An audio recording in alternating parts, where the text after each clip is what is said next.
ఉన్న బంగారాన్ని విడిపించి ఆ రోజు ఆన్లైన్ రేటుకే మేము కొంటాం. Sharma gold company.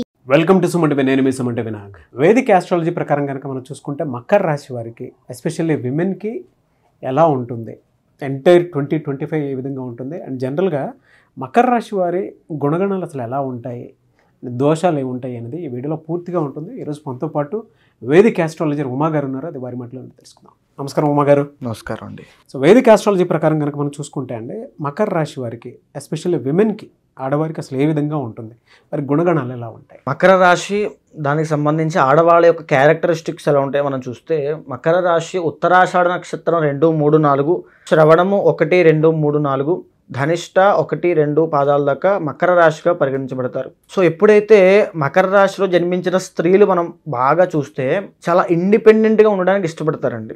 ఎందుకంటే రూల్డ్ బై సాటర్న్, అంటే చిన్న వయసు నుంచే వాళ్ళకు ఒక రకమైనటువంటి ఇండిపెండెన్స్ కావాలి, నేనంటూ ఎదగాలి, లేకపోతే నేను ఇండివిజువల్గా బ్రతకాలి, నాకంటూ ఒక ఐడెంటిటీ కావాలి అనేటువంటి ఆలోచనలు, ఆ థాట్ ప్రాసెస్ అనేది చాలా ఎక్కువ ఉంటుంది. ఆ దిశలోనే పరిగెడతారు కూడా. ఎవరి మాట వినరండి, చాలా మొండి మకర రాశి వాళ్ళు. అంటే నాకు అది కావాలంటే అది కావాలి, నేను ఆ స్థాయిలో ఉండాలి, అలా ఉండాలి. అదేవిధంగా ఇంకా సెకండ్ హౌస్ ఎప్పుడైతే శనితో రూల్ చేయబడుతుందో, విద్య విషయంలో కూడా ఏదైతే చాలా ఇంటెలిజెంట్ అని చెప్పాలి. అంటే మంచి గ్రాస్పింగ్ పవర్ ఉంటుంది, నాలెడ్జ్ ఉంటుంది, ఇంటలెక్చువల్స్ అంటారు, మేధావులు, మంచి మేధావులు. కానీ ఉన్నది ఏంటంటే వీళ్ళు పనిచేసే చోట కానీ ఎక్కడైనా బానిసలాగా పనిచేస్తుంటారు, కష్టపడుతుంటారు తప్ప వీళ్ళకంటూ ఒక ఇది ఉండదు. సో అంటే నేను ఓవరాల్గా చెప్తే, ఫర్ సపోజ్ వాళ్ళ తత్వం ఎలా ఉంటుందంటే, నేను ఇంట్లో ఉండను, నేను హోమ్ మేకర్గా ఉండను, హౌస్ వైఫ్గా ఉండను, నేను ఎక్కడికి వెళ్ళి జాబ్ చేస్తా, అంతవరకు ఓకే. కానీ ఆ జాబ్లో ఆ టాప్ పొజిషన్కి వెళ్తారా అంటే అది చాలా కష్టమైంది.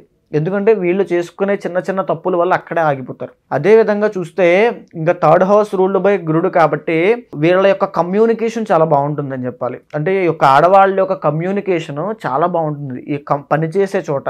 థర్డ్ హౌస్ అంటే వీళ్ళ యొక్క కొలీగ్స్ అండి. సో పనిచేసే చోట ఆ వాతావరణం అంతా కూడా చాలా బాగుంటుంది. బహుశా దాని వల్లనే వీళ్ళ గ్రోత్ కూడా ఆగిపోతుందని చెప్పాలి. గురుడు కాబట్టి సో చాలే, ఏమాత్రం చాలా, నాకంటూ ఇండిపెండెంట్ ఇది ఉంది, ఓకే అనుకుంటారు. సో మరీ డీప్గా నేను హోమ్ మేకర్గా ఉండను, మరీ నాకు టాప్ అవసరంలా, సో నాకంటూ ఒక జాబ్ ఉండాలి, నాకంటూ ఒక జీతం కావాలి, ఇలా ఉంటే చాలు. సో ఈ రకమైనటువంటి మనస్తత్వం ఉంటుంది వాళ్ళకి. అదేవిధంగా ఇంకా చూస్తే fourth house ruled by Mars కాబట్టి వీళ్ళకి ఆ వాహనాలు, వాహన సౌఖ్యము, వీటి సంబంధించి అన్నీ కూడా చాలా కలిసి వస్తాయండి. అంటే వీళ్ళకి పెద్ద కష్టపడకుండానే గృహయోగము, తర్వాత ఏదైనా భూమికి రావడము, ఇలాంటివన్నీ వంశపారంపర్యంగా రావడం, ఇవన్నీ చాలా ఎక్కువ వస్తాయి. సో మకర రాశి వాళ్ళకి, స్త్రీలకి.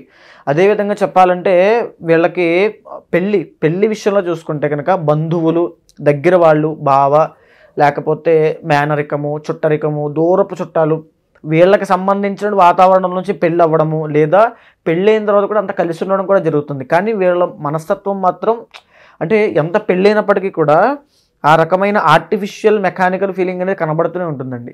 లగ్నంలో శని కాబట్టి వీళ్ళ అనుకున్నదే వాళ్ళు చేయాలనుకుంటారు. సో అందులోనూ ఇక్కడ ఈ మకర రాశిలో శ్రవణ నక్షత్రం ఉంటుంది. సో శ్రవణ నక్షత్రానికి అధిపతి చంద్రుడు. సో ఎప్పుడైతే ఈ చంద్రుడు శని యొక్క కాంబినేషన్ ఉంటుందో, ఈ శ్రవణ నక్షత్రం వాళ్ళు టూ ఎమోషనల్ అండి, చాలా సెన్సిటివ్ పర్సనాలిటీస్. ఈ మకర రాశిలో ఓన్లీ శ్రవణ నక్షత్రం వాళ్ళు ఏంటంటే బయటికి చెప్పుకోలేరు, ఇంట్రోవర్ట్ మైండెడ్, ఎమోషనల్, సెన్సిటివ్, లోపల చాలా ఏడ్చేసి ఇబ్బంది పడిపోయి వాళ్ళ లోపల అన్ని దాచేసుకొని చాలా ఇబ్బంది పడిపోతుంటారు ఈ మకర రాశిలో ఉండేటువంటి శ్రవణ నక్షత్రం వాళ్ళు. అదేవిధంగా వీళ్ళు వచ్చిన కోపాన్ని కూడా చాలా చాలా తెలివిగా ఆర్గనైజ్ చేసి పని మీద పెడతారండి. సో మకర రాశి వాళ్ళ కోపం కూడా చాలా డేంజరస్ అని చెప్పాలి. సో నాకు కోపం వచ్చిందనుకోండి, మిమ్మల్ని డైరెక్ట్గా తిట్టాను, కానీ అలా తిట్టరు వాళ్ళు. సో మీరు ఎందుకు అన్నారు నన్ను, సో ఆ పని మీద ఫోకస్ చేస్తారు. చాలా ఆర్గనైజ్డ్గా అవసరమైనటువంటి కోపాన్నే వాడతారు మకర రాశి వాళ్ళు, అమ్మాయిలు.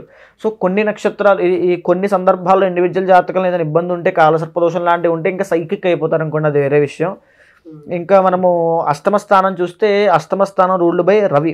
అంటే వీళ్ళకి ఒక రకమైన ఇగో ఉంటుంది, నాకంటూ ఉండాలి, నన్నెవరు మీరు ఇలా చేయడానికి, ఆ రకమైనటువంటి మెంటాలిటీ అష్టమ స్థానంలో రవి ఉండడం వల్ల వస్తుంది. అదేవిధంగా ఫాదర్కి వీళ్ళకి ఏదైనా రిలేషన్ దెబ్బతినడం కానీ, అంటే అందరికీ నేను చెప్పండి, ఇది ఒరిజినల్ బ్లూ ప్రింట్ కాబట్టి మకర రాశి వాళ్ళకి, స్త్రీలకి చిన్న వయసులోనే ఫాదర్ నుంచి ఒక వ్యతిరేక ఫలితాలు, ఫాదర్కి ఆరోగ్యం బాగోకపోవడము, లేకపోతే ఫాదర్కి సంబంధించి ఏదైనా ఇబ్బంది జరగడము. సో ఇబ్బంది అంటే మీకు అర్థమైంది కదా. సో అలాంటివి జరిగే అవకాశాలు చాలా ఉంటాయి. అదేవిధంగా ఈ మకర రాశి వాళ్ళకి భాగ్యం చూస్తే కనుక బుధుడు అవుతాడు. సో ఇన్కమ్ జనరేట్ చేయడంలో చాలా తోపులు అని చెప్పాలి. చాలా తోపులు ఐడియాస్ ఉంటాయి, కంప్లీట్ ఐడియాస్ అన్ని వీళ్ళ దగ్గర ఉంటాయి. ఎందుకంటే దేని నుంచి ఎంత డబ్బులు రాబట్టాలి, ఒక రకంగా ఇంట్లో కూర్చుని, ఎందుకంటే 10th లార్డ్ మళ్ళీ రూల్డ్ బై శుక్రుడు. సో వాళ్ళకి క్రియేటివ్ ఫీల్డ్ ఉంటుంది, వాళ్ళకి ఆలోచించే విధానం చాలా డిఫరెంట్గా ఉంటుంది. ఎలాగైనా డబ్బులు సృష్టించాలనుకుంటే ఇక్కడ కూర్చునే సంపాదించవచ్చు, వంట చేసి. అంటే మళ్ళీ ఇక్కడ చూస్తే చంద్రుడి యొక్క బలం ఉందనుకోండి జాతకంలో, ఫుడ్ బిజినెస్ చేసి విపరీతమైన సంపాదిస్తారు వీళ్ళు. అంటే ఒక స్పైసీ ఫుడ్ బిజినెస్ అవ్వచ్చు, లేకపోతే స్వీట్స్ మళ్ళీ పనికిరావు, స్పైసీ ఫుడ్ బిజినెస్ చాలా బాగుంటుంది. అదేవిధంగా ఒక డిజైన్స్ అవ్వచ్చు, ఎందుకంటే శుక్రుడు రూల్ చేస్తుంటాడు కాబట్టి ఒక కంప్లీట్గా ఒక మోడలింగ్లో, ఫ్యాషన్ ఫీల్డ్లో, సినిమా ఫీల్డ్లో ఆర్టిస్టులుగా వీళ్ళ కళలకి కావాల్సిన గుర్తింపు తెచ్చుకోవాలని కోరుకుంటూ ఉంటారు. సో వాళ్ళకి ఆ సాటిస్ఫాక్షన్ వస్తే చాలు, ఇంకంత మించి వాళ్ళ ఎక్స్పెక్టేషన్స్ అవేమి ఉండవు. అదేవిధంగా ఇంకా జాగ్రత్తగా ఉండాల్సిన అంశం ఏంటంటే 11వ స్థానంలో కుజుడు ఉంటాడండి. సో ఈ 11వ స్థానంలో కుజుడు ఉండడం వల్ల చిన్న వయసు నుంచి కానీ ఎవరో ఒకళ్ళ యొక్క ప్రోద్బలం ఉంటుంది. అంటే వెనకాల గైడెన్స్ ఉండడము, లేకపోతే వాళ్ళ సపోర్ట్ ఉండడము. అదేవిధంగా మోసం చేస్తారు కూడా. సో వీళ్ళకి మోసం చేసినా వీళ్ళకి తెలిసినప్పటికీ కూడా అంత చలనం ఉండదు. వీళ్ళకి కావాల్సింది వస్తే చాలు, నాకు అక్కడ దాకా వెళ్ళాలి అంతే, ఇంకంత మించి ఆశ అవేమి ఉండవు. అదేవిధంగా ఇంకా చెప్పాలంటే మకర రాశి వాళ్ళు తీసుకోవాల్సిన జాగ్రత్తలు న్యూరో ప్రాబ్లమ్స్ అండి. నరాలకి సంబంధించిన ప్రాబ్లమ్స్ అయినా, స్కిన్ అయినా, ఈ 2 సమస్యల్లో చాలా జాగ్రత్తగా ఉండాలి. అదేవిధంగా ఎస్పెషల్లీ శ్రవణ నక్షత్రం వాళ్ళైతే మెంటల్గా చాలా ఇబ్బంది పడుతుంటారు, ఎమోషనల్గా చాలా ఇబ్బంది పడుతుంటారు, యాంగ్జైటీ, డిప్రెషన్ వల్ల. సో వాళ్ళు ఎస్పెషల్గా హార్ట్కి సంబంధించిన విషయాల్లో చాలా జాగ్రత్తగా ఉండాలి. లేదా ఎప్పుడైతే ఈ చంద్రుడు ఈ సప్తమాధిపతి అవుతూ ఉంటాడో మకర రాశి వాళ్ళకి రెస్పిరేటరీ ప్రాబ్లమ్స్ అవ్వచ్చు, డైజెస్టివ్ ప్రాబ్లమ్స్ అవ్వచ్చు, వీటికి సంబంధించిన విషయాల్లో చాలా జాగ్రత్తగా ఉండాలి సో మకర రాశి వాళ్ళు. సో ఇంకా చెప్పాలంటే 2025 ఇప్పుడు రాబోతోంది. వీళ్ళకి 2025వ సంవత్సరంలో యాక్చువల్గా ఇప్పటిదాకా పడినటువంటి కష్టాలన్నిటికీ కూడా ఉపశమనం కలగబోతుందని చెప్పాలి నాగరాజు గారు. ఎందుకంటే మకర రాశి వాళ్ళు గత 7 సంవత్సరాలుగా ఏలినాటి శనితో బాధపడుతున్నారు. ఇప్పుడు మార్చి 30 దగ్గర నుంచి వీళ్ళకి విముక్తి. ఒక్కసారిగా ఫ్రీ బర్డ్స్ అయిపోతారు. శని వదిలేస్తాడు మిమ్మల్ని, మీ ఇష్టం, ఎంజాయ్ చేయండి అని ఒక జాక్పాట్ చేతిలో పెడతాడు.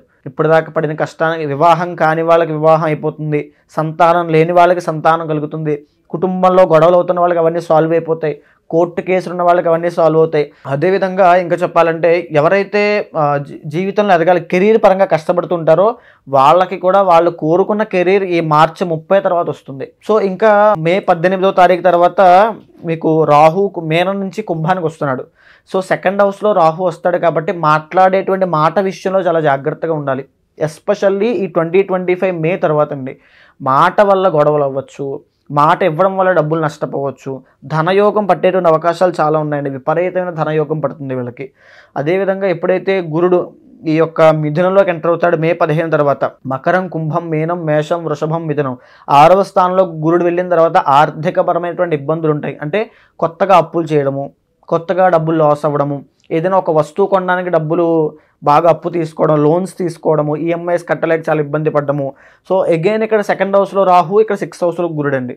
సో దీనివల్ల ఏంటంటే ఏదైనా వస్తువులు కొనడానికి, ఏదైనా కొత్త జీవితాన్ని స్టార్ట్ చేయడానికి, ఓహో ఇది కొందాము, ఒక ఇల్లు కొందాము, దానికోసం అప్పు తీసుకుంటారు సర్టెన్ అమౌంట్, దానికోసం కష్టపడుతూ ఉంటారు. సో ఇచ్చేటువంటి ప్రికాషన్ ఏంటంటే ఆర్థికంగా ఫైనాన్షియల్ మేనేజ్మెంట్ అనేది చాలా జాగ్రత్తగా చూసుకోండి. మీకు శని దోషం వెళ్ళిపోతుంది కాబట్టి ఈ గురుడు మారిన తర్వాత ఎస్పెషల్గా చాలా బాగుంటుంది. ఇంకా తరువాత ఈ రాహు వస్తున్నాడు కాబట్టి ధనయోగం సిద్ధించే అవకాశాలు చాలా ఉంటాయి. సో మీరు చేయాల్సిందల్లా ఏమిటంటే చండీ హోమం చేయండి. ఎందుకంటే రాహు ధనస్థానంలో ఉన్నాడు కాబట్టి చండీ హోమం కానీ, సుదర్శన హోమం కానీ చేస్తే విపరీతమైన ధనయోగం సిద్ధిస్తుంది. అదేవిధంగా శని దోషం పోతుంది కాబట్టి ఇంకంత మేజర్ ఇబ్బందులు ఏమి ఉండవు. సో ఆరోగ్యపరంగా కూడా ఇప్పటి మంత్స్ ఎలా ఉంటాయండి అంటే జనరల్గా? సో మిగతా మంత్స్ వచ్చేసి అక్టోబర్ తర్వాత అండి. అక్టోబర్ తర్వాత 7th లోకి గురుడు వెళ్ళబోతున్నాడు వీళ్ళకి. 7th లో గురుడు వెళ్ళాక వైవాహిక జీవితం చాలా బాగుంటుంది. వీళ్ళ వల్ల వీళ్ళ యొక్క స్పౌస్కి అంటే భర్తకి లేదా భార్యకి, ఇప్పుడు మనం మాట్లాడుకునేది ఉమెన్ కాబట్టి భర్తకి చాలా కలిసి వస్తుంది, లేదా భర్త వల్ల వీళ్ళకి చాలా కలిసి వస్తుంది. ఒక రకమైన డబ్బు అవ్వచ్చు, సపోర్ట్ అవ్వచ్చు, ఎనర్జీ అవ్వచ్చు, అప్పటిదాకా లేని ప్రేమ, అభిమానాలన్నీ కూడా ఒక్కసారి కలిసిపోవచ్చు. సో తర్వాత బిజినెస్లో విపరీతమైన గ్రోత్ వస్తుంది అక్టోబర్ తర్వాత. సో అక్టోబర్ వరకు కూడా ఫైనాన్షియల్గా కాస్త స్ట్రగ్లింగ్ పీరియడ్లో ఉంటారు. ఓకే, దోషాలు ఏముంటాయండి వీళ్ళకి? సో దోషాలంటే మేజర్గా ఈ గురుడు బాగాలేకపోవడం ఇవి ఉంటాయి. కానీ ఇండివిజువల్ జాతకంలో కనుక వీళ్ళకి చంద్రుడు బాగా లేదనుకోండి, మకర రాశి వాళ్ళకి చంద్రుడు బాగాలేకపోతే మ్యారీడ్ లైఫ్లో చాలా ఇబ్బందులు చూస్తారు. అదేవిధంగా బిజినెస్లో లాసులు చూస్తారు. మెంటల్ స్ట్రెస్ అండి, అన్నిటికంటే మకర రాశి వాళ్ళకి మెంటల్ స్ట్రెస్ కూడా. సో ఈ రకమైనటువంటి ఎమోషనల్ ఇంట్రోవర్ట్ మైండెడ్ కాబట్టి ఉదాహరణకి శ్రవణ నక్షత్రం వాళ్ళు చంద్రుడికి సంబంధించినటువంటి పూజలు చేసిన, శివారాధన ఎక్కువగా చేసిన, వెంకటేశ్వర స్వామిని ఏదో ఒక దైవారాధన ఎక్కువగా చేస్తుంటే ఆ స్పిరిచువల్ ఎనర్జీ వల్ల దాని నుంచి బయటకు వస్తారు. వీళ్ళకి ఏ వారం ఎక్కువ కలిసి వచ్చే అవకాశం ఉంటుందన్న? శనివారం ఎస్పెషల్గా చాలా బాగుంటుందండి. శనివారం మీరు వీళ్ళు ఏం చేసినా, అండ్ మోరోవర్ వీళ్ళకి రూల్డ్ బై శని కూడా కాబట్టి వాహనాలు కొత్తవి ఏమైనా కొనుక్కున్నా శనివారము. సో తారాబలం అన్నీ చూసుకున్న తర్వాత, లగ్నం అన్నీ చూసిన తర్వాత శనివారం ఏమి కొన్నా వీళ్ళకి ఎక్సలెంట్గా ఉంటుంది. థ్యాంక్ యూ అండి, థ్యాంక్ యూ సో మచ్ అమ్మగారు. నమస్తే అండి. మీ దగ్గర జాతక చక్రం ప్రకారం వాళ్ళకు ఉండేటువంటి ప్రాబ్లమ్స్ ఏవైతే ఉన్నాయో, ఎస్పెషల్లీ 2025లో ఏదైనా సరే వీడియో చూసిన తర్వాత అయినా సరే జాతక చక్రం ప్రకారం ముందుగానే గ్రహించి ఏం దోషం ఉందో కనుక్కొని ముందుకు వెళ్ళాలి అనుకున్నటువంటి వాళ్ళు ఉంటారు. రెమెడీస్ కోసం, పూజల కోసం అయినా సరే, హోమాల కోసం అయినా సరే మిమ్మల్ని అప్రోచ్ అవుదాం అనుకుంటారు. ఇంట్లో ఏ క్రతువు జరిగినా సరే మీలాంటి వాళ్ళని అప్రోచ్ అవుదాం అనుకుంటారు. అప్రోచ్ అవ్వచ్చు, ఆ ప్రాసెస్ ఏంటి? తప్పకుండా అండి. ఎందుకనంటే ఈ జరిగినటువంటి రోజుల్లో కూడా ఎంతోమందికి రీసెంట్గా కూడా మనం పూజలు చేసి ఎన్నో మార్పులు తీసుకురావడం జరిగింది సుమన్ టీవీ ద్వారా ఆధ్వర్యంలో. కాబట్టి ఎవరైనా సరే కన్సల్ట్ అవ్వచ్చు అండి. తప్పకుండా కన్సల్ట్ అయితే ఇండివిజువల్ జాతకం చూసిన తర్వాతనే ఏం చెయ్యాలి ఏంటంటే నిర్ణయించి చెప్తాను. దాన్ని బట్టి కనుక మీరు రెమెడీస్ ఖచ్చితంగా నేను చెప్పిన కనుక ఫాలో అయితే ఎగ్జాక్ట్గా మీ జీవితంలో మార్పులు వస్తాయి. సో మిమ్మల్ని అప్రోచ్ అవ్వచ్చు. తప్పకుండా అండి. అపాయింట్మెంట్ తీసుకోవచ్చు. తప్పకుండా అండి. Anyways thank you so much Uma గారు. నమస్తే అండి. చూసారు కదండి వీడియో. ఈ వీడియోపై మీ అభిప్రాయాన్ని కమెంట్ బాక్స్లో పోస్ట్ చేయండి. అండ్ మీకు ఏదైనా డౌట్ ఉన్నా కూడా కామెంట్ బాక్స్లో రాస్తే నేను ఉమా గారు దాని మీద వీడియో చేయడం జరుగుతుంది. ఆ విధంగా సరే మీరు అప్రోచ్ అవ్వచ్చు. ఒకవేళ మీరు స్వతహాగా అంటే ఇప్పుడు స్టార్ట్ అయింది కాబట్టి జనవరి నుంచి ఎవరైనా సరే జాతక చక్రం ప్రకారం కనుక మీరు చూసుకొని మీకు ఏదైనా దోషాలు ఉంటే వీడియో మొత్తం చూసిన తర్వాత ముందుకెళ్ళాలి అనుకుంటే, అపాయింట్మెంట్ బుక్ చేసుకోవాలనుకుంటే స్క్రీన్ మీద కనిపిస్తున్నటువంటి కాంటాక్ట్ నెంబర్కి కాల్ ఆర్ మెసేజ్ వాట్సాప్ చేసి మీరు అపాయింట్మెంట్ బుక్ చేసుకోవచ్చు ఉమా గారిది. అండ్ ఇలాంటి మరిన్ని వీడియోస్ కోసం మా ఛానల్ ఫాలో అవ్వండి. Thank you.